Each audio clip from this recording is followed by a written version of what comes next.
Hello everyone, I am Ayushi Agrawal from CBOP 38 batch and I am here to express my views on zero coupon bond and inflation indexed bonds.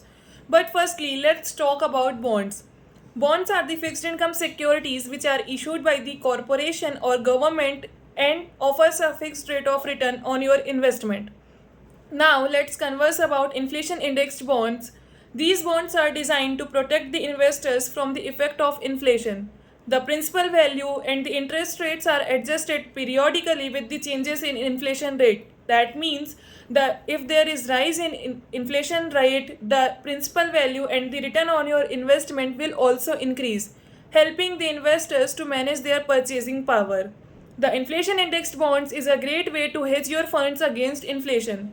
For suppose you have purchased a 10,000 rupees inflation indexed bonds for 3 years at the rate 2% per annum, and after 1 year the inflation rate is 3%, then your net adjusted principal will be 10,300 rupees and your interest will be compounded on that basis. Moving ahead with zero coupon bonds, unlike traditional bonds, these bonds do not provide any kind of coupon or interest to their investors. Instead, these are issued at the discount price and redeemed at the full face value. The US Treasury bonds are known as the most secure zero coupon bonds, which are issued at the discount price to the investors and redeemed at the full face value.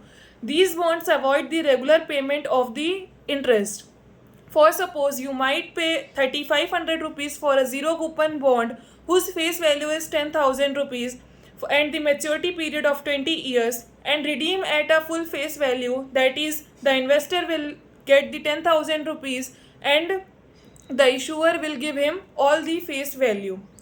In conclusion, both the inflation index bonds and zero coupon bonds provide several advantages to their investors, and a deep understanding about bond market can help the investors to make good return on their investment. Thank you.